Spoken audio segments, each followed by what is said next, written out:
Good afternoon, everyone. This is Bonnie Watson. Welcome back to the Southwest Colorado Regional Update Calls. We're certainly happy to have you on today. I see folks are just jumping on right now. While you're jumping on, Emily, if you'd like to go to the next slide for me.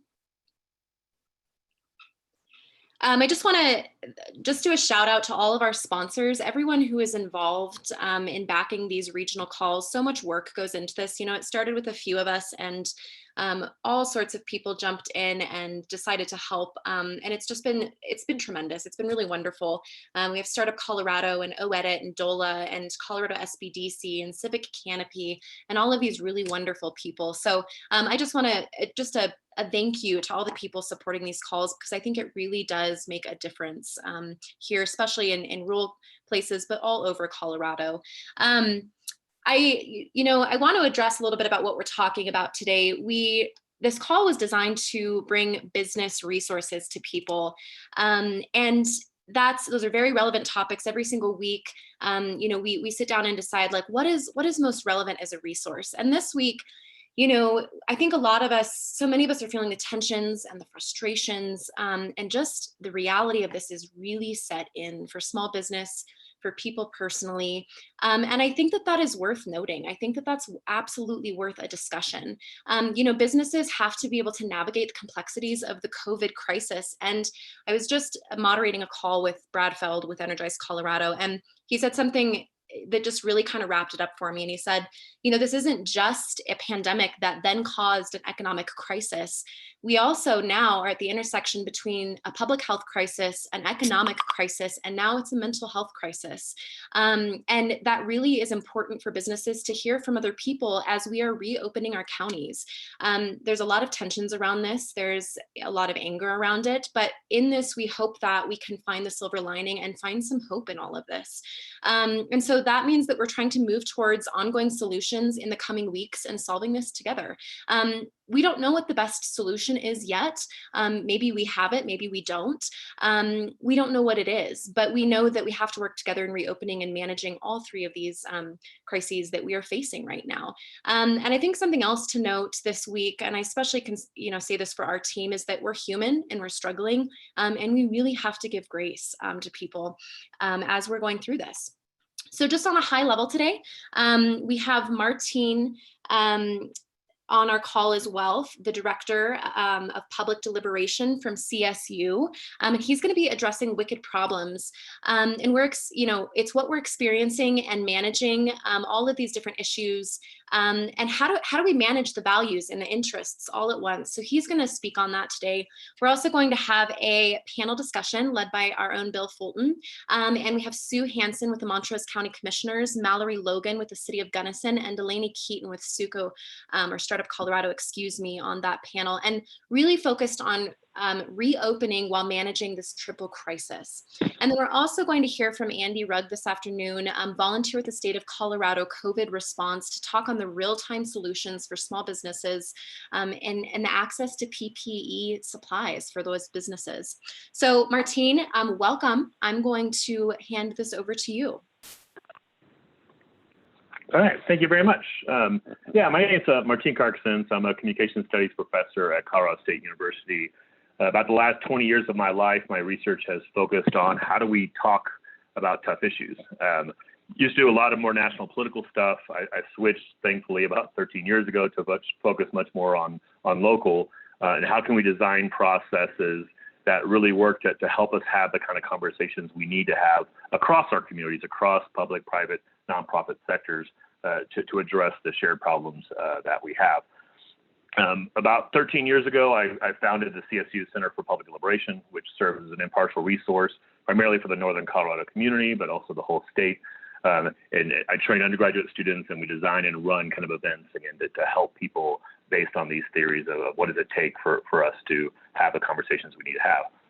A lot of my work is actually informed by social psychology and brain science, about how our brains work and what kind of conversations are very natural to us, and how we can design processes to bring out the best in us, and particularly avoid bringing out the worst in us, which unfortunately a lot of our basic political processes tend to do.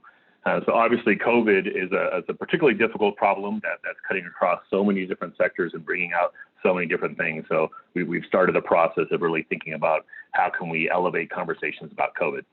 I only have about 10 minutes today, so I'm going to focus on kind of one particular tool that we use a lot at the CPD to help kind of start the process of thinking about issues in a little bit of a different way. I'll go ahead and do the next slide. And it's the concept of wicked problems. There's a whole literature out there. You do have my email on the first slide, so feel free if you're interested to email me. I can send you kind of more materials about any of this. A lot of people look at wicked problems as kind of a category of problems or a type of problems that can be useful. I tend to look at it more as a lens through which to see problems, another tool in your toolkit. So if you have a particularly difficult problem and the conversations about those problems are problematic, like we're getting with COVID, how can you step back and think, okay, if I look at this as a wicked problem, how does that change the conversation? How does that kind of give us different ways of thinking about it? And as you can see on your screen, the primary aspect of wicked problems that I focus on is that they inherently involve competing and aligning values and paradoxes and tensions, that there's not technical scientific magic bullet that we can just kind of apply to solve the problem.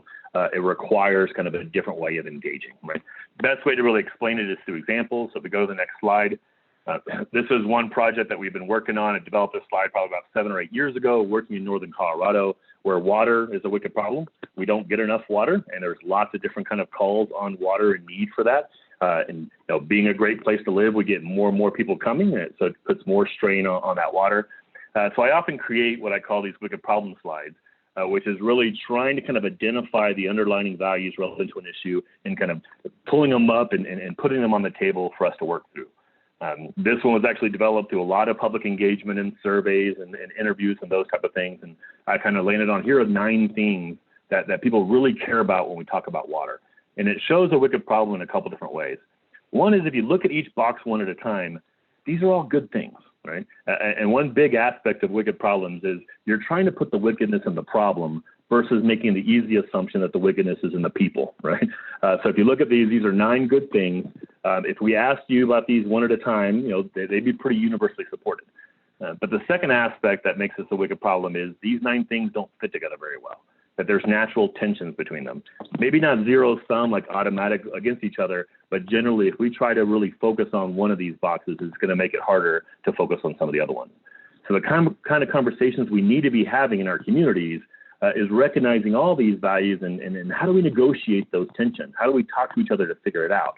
But we don't get those kind of conversations naturally because the way our brain's wired and because generally the loudest voices that we have in tough issues, whether it's on the media or activist groups or they tend to focus on one box at a time. They want to frame things as either I've got a good value, so people that disagree with me have a bad value, or they try to kind of misrepresent the motives of other sides. So instead of talking about economic vitality, they frame it in terms of just greed and things like that, right? So we have a lot of bad conversations and simply framed motives that kind of talk past each other that create a lot of the polarization and frustration and distrust, which then in turn makes it even harder to have a conversation. So you can see on the bottom of the slide that the conversations we need to be having is sometimes it's a tough prioritization. Like how do we make decisions about which one of these right now are more important? But while we're doing that, we're recognizing the trade-offs. We're realizing some of the values that they maybe aren't being prioritized are still important, and how can we implement things in a way that mitigates those? Sometimes it's more of a balancing conversation. How do we find the right kind of middle ground between these? Ideally, we have this transcending conversation of creating win-wins, of figuring out ways of 2 things that don't seem to fit together. Can we be creative? Can we be innovative? Can we maybe rely on technology to kind of transcend that and have a better way of managing that tension? But again, we don't naturally have those 3 types of conversations if we have a much easier conversation in front of us, which is framing in a very simple good versus evil, I'm right, you're wrong, which is so often supported by the processes that we have. So next slide. So we create these wicked problem slides for lots of different issues. This one I actually created working out at Steamboat Springs with an extension agent out there who was really trying to create kind of a robust local food economy. Next slide. Healthcare in some ways is a very complex issue, but in reality, one way to kind of frame it is we want those 3 things, but those 3 things don't fit together very well. But most dominant conversations about healthcare are going to pick 1 or 2 of those at a time and make simple assumptions of people that disagree with you. Next slide. Now, I'm actually the son and the brother of small business owners, so I certainly realize maybe you haven't heard the term wicked problems before, but I know small business owners are always dealing with wicked problems. They recognize that there's always kind of competing values, and they're having to make some tough choices kind of on the fly. Sustainability is kind of one of those. City of Fort Collins that we work with a lot sees itself as a triple bottom line city. Every major policy has to go through the lens of what's the impact on people, what's the impact on the economy, and what's the impact on the environment. I like showing this one in particular because, again, each of those are great things on their own. They just don't always fit together very well. But then you have the example of green jobs, which is a great example of transcending the traditional oppositional relationship between the environment and the economy. We transcend that with green jobs. We're creating wealth. We're creating jobs in a way that's good for the environment. And we're making previous opponents into more collaborators, which is really the heart of my work in a lot of different ways. Next slide. And then to get a little bit more theoretical, I make the argument generally that democracy itself is a wicked problem. This is the preamble of the Constitution. You go to the next slide, you see there's inherently some key values embedded in that. On the next slide, you'll see that if you translate those into a little bit more common terms, here's 5 big American values: justice, security, equality, freedom for us, and freedom for other generations. Those are dominant American values that so many of our political appeals are based on those values in important ways. It's a wicked problem in the sense of if we take those one at a time, there's a lot of agreement, right? I think everyone on this call probably prefers justice to injustice, right? But the reality is if I asked you to rank these, we get lots of different rankings. And that's what makes it wicked. They're all individually good, but they don't fit together very well. So the next slide shows I do this exercise in my classes and presentations I give in the community with the clickers out there. I've been asking this question for 12 years to ask people to rank these values. And this is a very kind of typical response that we get a broad variety. Every value is supported by lots of people in the room. The next slide asks a little bit of a tougher question of what's least important to you, right? But again, a broad range. The point I try to make here is, like, in a lot of ways, we all have the same values. What makes us different is how we rank them. And those rankings are important because those values often don't fit together very well. And if we try to kind of put the blinders on and just focus on one value at a time, and that's what's triggering really bad conversations. So the heart of it is not just looking at what values you have, but the natural tensions between these values and what kind of conversations, what kind of actions do we need to have to help kind of work those tensions. So you look at the next slide, a lot of just those 5 basic American values bring out some pretty important tensions that are the heart of us trying to work together in community as we're going through. The bottom of the slide has some of the other tensions as I've been working in communities for the last 12 years with these projects. Again, the way my brain works is always to kind of identify the inherent tension to the issue that's not being talked about because everyone's talking past each other, identifying that and putting it on the table and help people kind of work through it in productive ways. So for the next slide, to be able to deal with wicked problems well, we have to be able to talk to each other, particularly across perspectives, particularly across sectors, right? We need to tap into human creativity because there isn't just a right answer that can be given to us. So how do we work together? And that really requires collaborative action. And again, if you're on this call, I think you get that, right? You get that we need to have conversations. We need to learn from each other. We need to work with each other to be able to do this.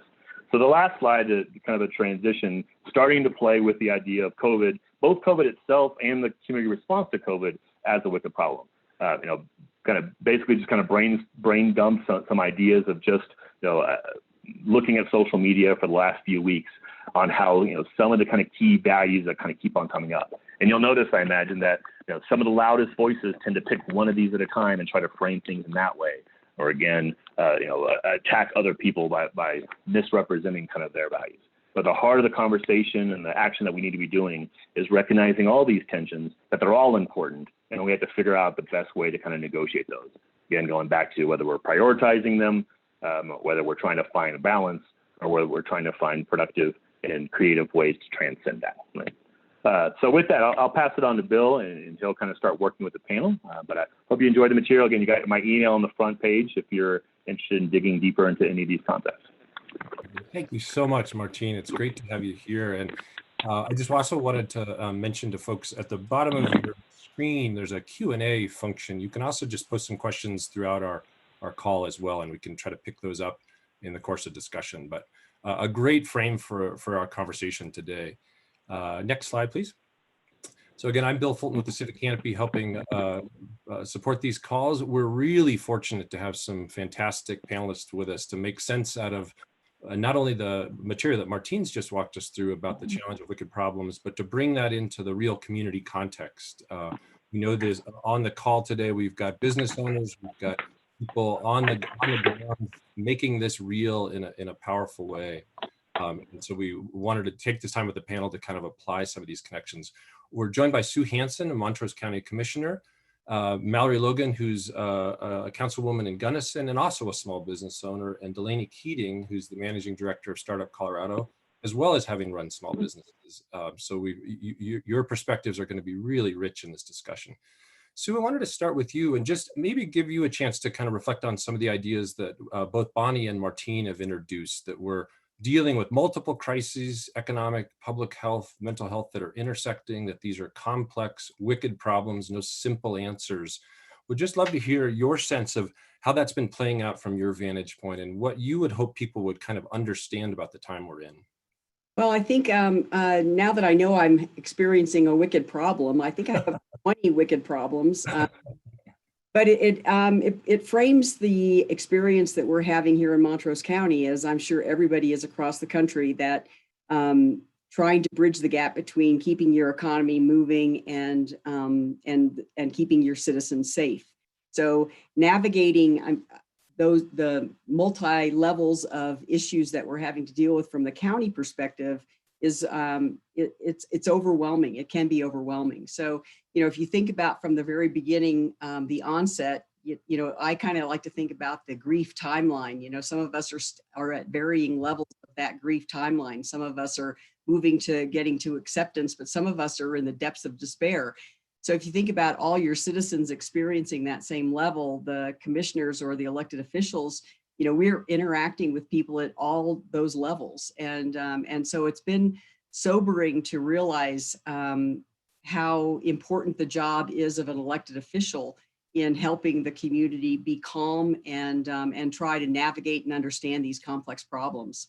So. That's great. The kind of importance of a lot of what Martine was talking about, having conversations that we're not as always as skilled at or not ready to have. And obviously one of your roles in a public leadership role is to prompt those. Mallory, I was curious to turn to you with your dual or your many hats, I'm sure, not just these two, as both business owner and public official. What's decision-making like in this context of wicked problems, the different layers and jurisdictions, cities, counties? Just be curious how you're applying this idea of living within a wicked problem time period.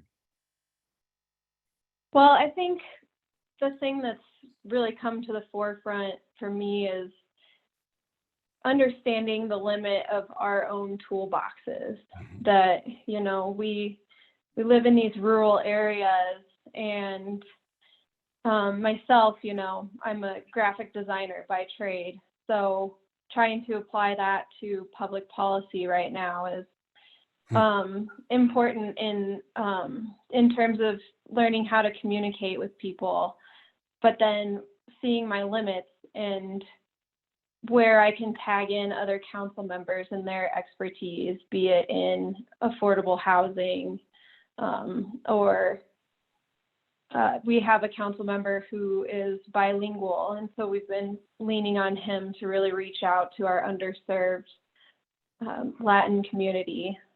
So I think it's just realizing the extent of your toolbox and knowing that it's okay to ask for help where you need it. That's great. Realizing we've got a much bigger toolbox together. Delaney, maybe to shift to you a little bit from you know the on the ground perspective as a business owner, but also the kind of statewide view as well. What is this conversation kind of revealing to you? What's the value of framing this as a set of wicked problems and multiple crises? And it looks like you might be on mute there. So. Thank you. Can you hear me now? We can. All right. So it hit me early on when, in the first couple of weeks of navigating this, that there's the layers of dimension of the impact, which, now being able to kind of unpack as wicked problems in this complexity, paired with the uncertainty of the time span that we're solving for, was so vast and outside of where most of us are in our human experience and inside of our existing toolkits. And so as I just really looked at that and continue to watch the greater efforts across the state, whether with elected officials, state agencies, groups like Startup Colorado, collaborative groups coming together around efforts even like this regional call today, is that really what this is requiring in many ways is for us to become so much more coordinated as a society at a rapid pace. And that in itself is leaning on each other to solve for our individual or organizational strengths and weaknesses, but it's also us having to kind of learn to dance together very quickly in a new way. And we're seeing lots of wins with that. I think the thing that's interesting is that a lot of the parts of that piece of the work are right now are almost invisible. Say more about that invisible and what are the So it's not necessarily public facing, right? You'll get to see the result in something like this call, but to know that, there's all the other hundreds of calls on the back ends of ones like this, or ones for city elected officials or state agents or federal agents, is everybody coming together to coordinate even at that level in service to the entrepreneurs and the communities on the ground. And we don't always get to see kind of that part of the storm that builds as we continue to address each curve ahead of us. Yeah, no, that's helpful to bring that out. And Sue and Mallory wanted to maybe shed a little bit more light on that. I'm sure in your roles with this, you've got to manage these multiple crises in a particularly direct way, interfacing with a business owner today, someone with a different view the next day. I'm just curious, how do you navigate that? How are you actually balancing in a moment by moment and decision by decision? What are those different values, as Martine, like, how do we reconcile public health concerns with when it's right? Walk us through in a practical way how you experience those daily. I'm happy to take that. I have been and still am a business owner, so I do feel like that those of us on this call, we all have that understanding and that empathy. So it would be nice if the citizens realize that elected officials they just weren't born elected officials. They actually had a previous life and they had some experience before that. I think it's really important to understand the perspective of the business owner, and the way we have looked at balancing public safety is first, but then as you move along the continuum, you start measuring and it's a delicate balancing act between extreme public safety and getting the economy moving again. So we've had many conversations about where is that breaking point and how do you decide when that is. And I think people don't underestimate the stress on a public official when you're having to limit your citizens. I mean, think about it. All of us we've all lost a lot of freedom of movement, freedom of doing business, freedom of going shopping. I mean, all of us are experiencing some loss of freedoms here. And at least in Montrose County, I think we've struck a good balance between let's keep everybody safe. We're watching the trend lines about how the COVID is spreading or when it looks like it's going to peak. And we have an expert in the field helping us understand those trend lines. But at the same time, we have an economy that we need to foster and support. So we feel like we've done a really good job. We actually introduced we're working with the city very closely. And it also brings up something I think Mallory will talk about, but the relationships that you have with your other public officials. It's really critical that you need to come together as a united front and communicate with each other well so that everybody is on the same page with regard to what is the message for the citizens. Because one thing I know that business owners don't like is ambiguity. Business owners like to make their own decisions. They like to direct their own businesses. They want to make their own decisions. I mean, I do. I don't like anyone telling me what to do. So I get that. But now we've had to sort of pull people back in because of this public safety issue and then weigh the risks and the rewards of what could happen. So it really has, at least for me, where the leadership comes in, where you really actually have to count on your leaders to make those really good decisions. And you can't do that without communicating with all the people in your community and hearing what they have to say and feeling their pain points. Yeah. And Sue, to that point, I think when business owners are faced with this ambiguity, it's hard. As a leader, as an official, I want to be able to say, yes, we're opening up X day, but you don't want to let people down, and then have that not be the case. So there's a certain trepidation on the official end of, what can we say? How can we answer these questions? And we're finding that ambiguity just really leads to a lot of fear and anxiety, which presents itself in many different ways. And so as a leader, it's important to acknowledge that and acknowledge, where that fear and anxiety takes people. And then how can we find the channels of communication that will engage those different viewpoints? And I think, right now, bottom line, we cannot over communicate with our people. There just is no such thing as too much communication. Right. So the more you stand with them and communicate with them, the more you get them on board.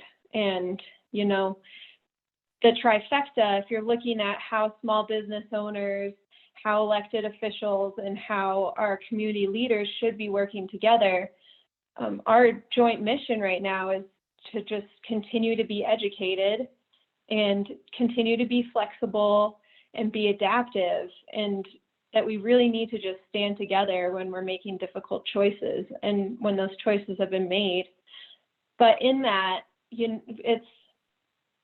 it's so important to be able to own up to your failings. You stand together, you make a decision, it fails.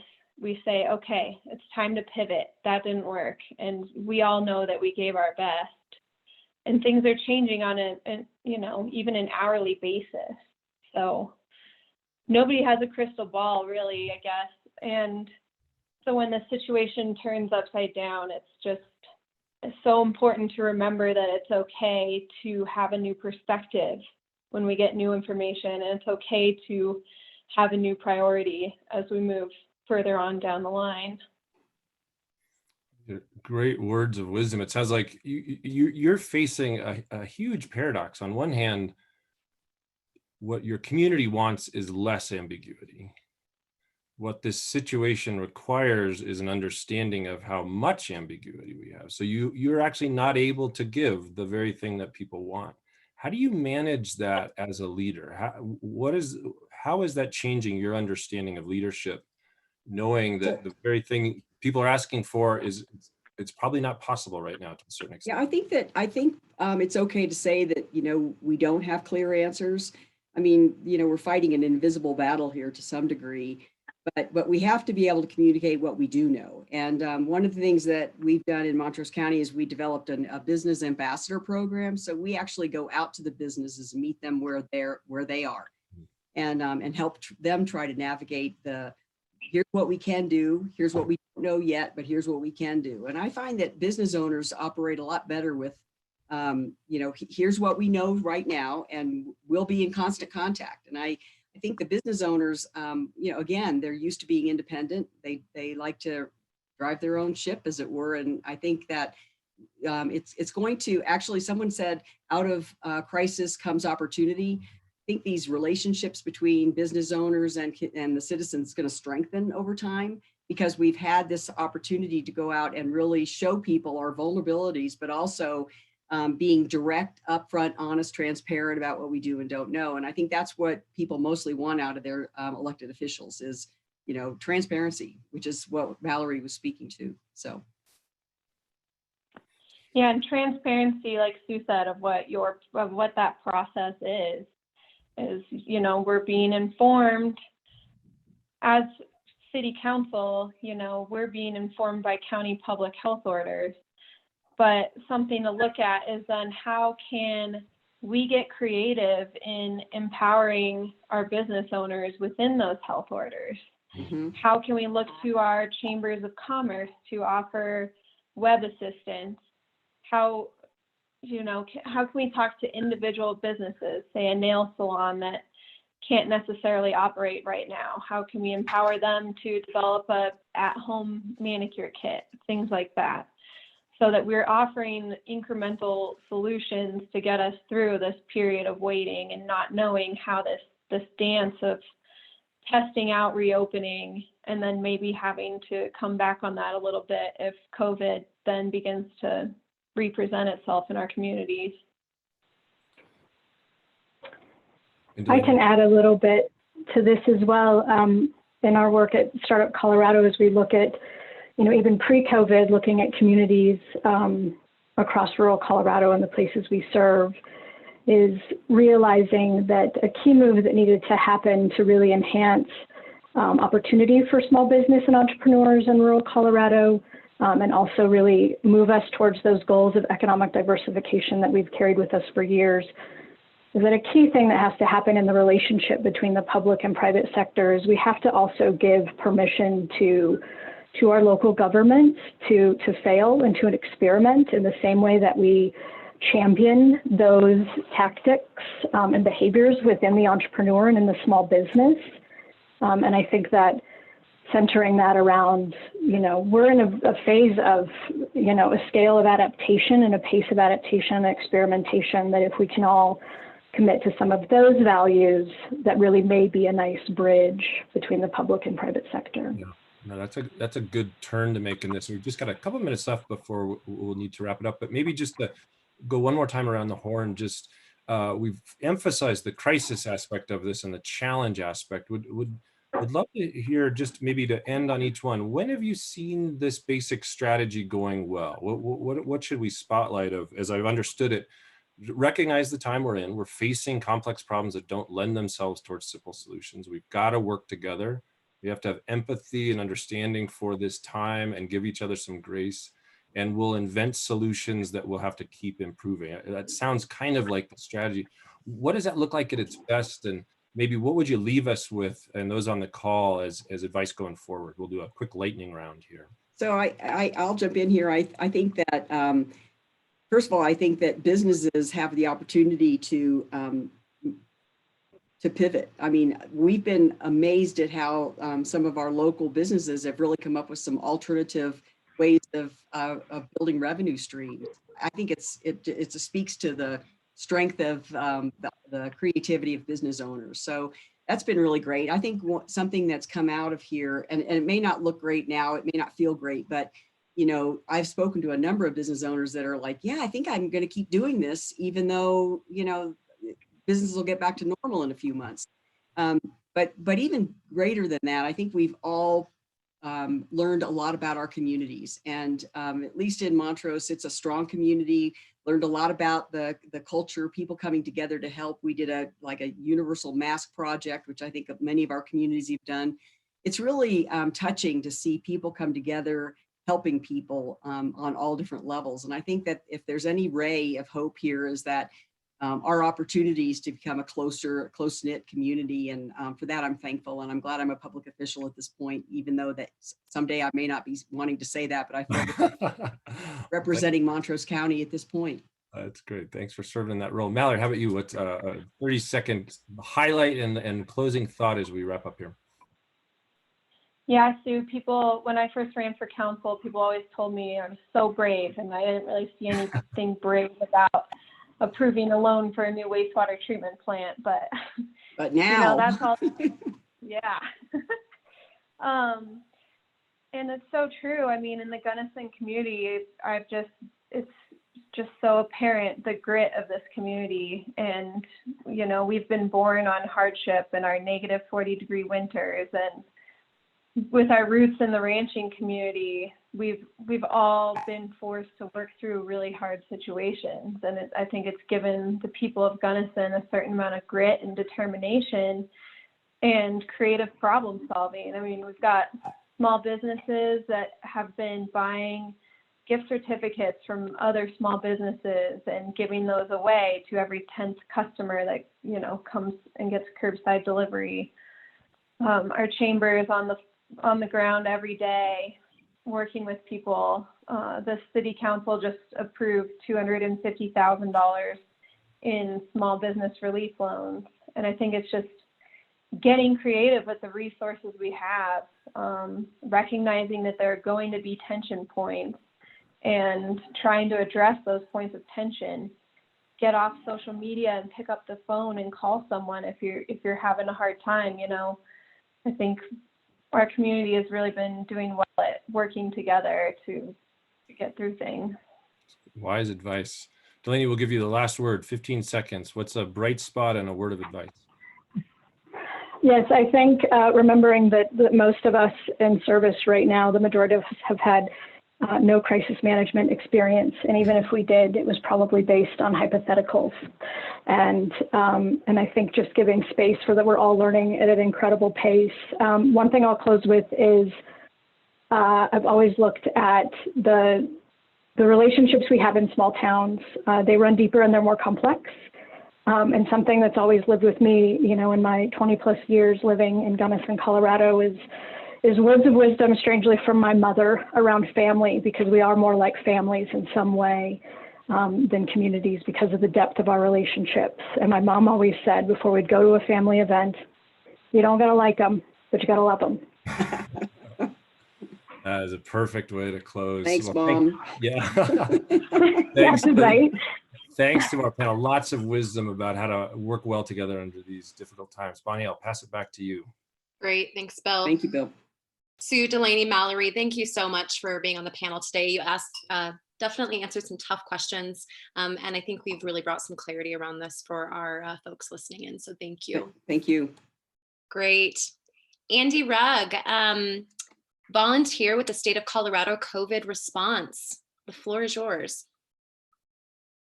Thank you, Bonnie. Hi, everyone. It's nice to be with you today. To provide a little bit of background, the volunteer team that I am working on was put in place to secure PPE at scale to protect Colorado's healthcare workers. As we did this sourcing, we learned a number of things, but we learned that the supply chain for critical equipment and materials is very challenged at the moment, as I'm sure you're all aware. But it's challenged in terms of finding suppliers, finding quality product at appropriate price points. So when we found suppliers, the idea came up that we could leverage them to also supply our businesses as well. So with that idea, we are in the process of creating a marketplace. This marketplace is going to only be for businesses and only for Colorado businesses specifically. So the marketplace is a real-time partnership between many organizations, and our goal is to sell the product at cost for all of the businesses out there that need PPE to open. So the marketplace will open on energizecolorado.com next week. It is not yet up, but will be by early next week. And when we go live, there are going to be 5 products that we are selling: surgical masks, face coverings, the cloth face coverings, vinyl gloves, disinfectant cleaning supplies, and hand sanitizer. So the one exception is if anyone out there would like to buy hand sanitizer today, you can do so directly from the supplier. It's a Colorado supplier, and you can do so on their site, which is sanelsanitizer.com. So that's available today. It will also be available on the marketplace next week with the other items. As I mentioned, this is a real-time effort. So when we go live next week, the ordering process is going to be manual. So just keep that in mind. You'll go on the website, enter what you would like to order, and this is going to trigger an email form, and someone is going to call you back to finalize the order and make payment information. So when we go live next week, it will be that manual process while we are finalizing the details of getting a web-based shopping cart in place. Our goal is going to be to process and ship the order within 3 days. We hope it will be faster than that, but 3 days at the moment. And we'll ship standard UPS or FedEx. And just a couple other items to note. We have secured suppliers and supply. However, the supply chain is not freely flowing. So this is going to impact the marketplace in a few different ways. The first is that our inventory will likely fluctuate and fluctuate pretty frequently. So we plan to be continually ordering more product to replenish. However, we are still reliant on that fractured supply chain. So if there's something you need, something you're looking to order, and the site is out, please check back frequently because we are planning to re-up that inventory as much as we need. The other thing that is really important to note is that we are selling product at cost, and so the prices on the marketplace will fluctuate. So we are currently seeing raw material costs fluctuate as well as shipping prices. So, and also our suppliers are selling product at different prices. So again, since we're selling at cost, you're going to see these prices fluctuate on the marketplace. So just to summarize a few points, this has been a wicked problem and our initial launch is not going to be perfect. So please have patience with us as we iron out the kinks and really get this product available out to all of the businesses. If you want hand sanitizer today, please go to Int'l Sanitizer and purchase it. It will also be available next week. The full marketplace will be available next week on energizecolorado.com. And we are really excited to be able to offer these products out. And again, it is surgical masks, face coverings, disinfectant cleaning supplies, vinyl gloves, and hand sanitizer. And that is all I have. Thank you. Andy, thanks so much for your time today.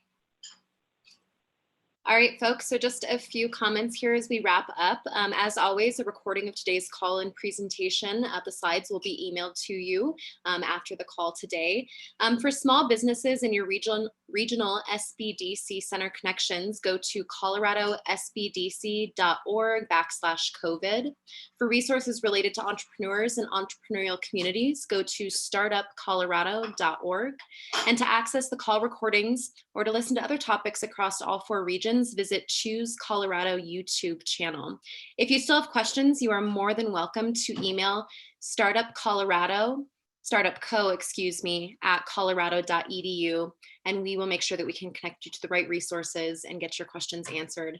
And if it's just easier for you, the MailChimp email that will go out, you can just automatically respond to that and it will be directed to Startup Colorado where we can better help you. And if you didn't catch all of that, you can certainly visit our Southwest Colorado Business Recovery Call Facebook group where we will have all of this information available for you. With that being said, everyone, we have a hard stop at 12:45. Thanks for being on the call. I hope it was helpful and happy Friday. Bye, everyone.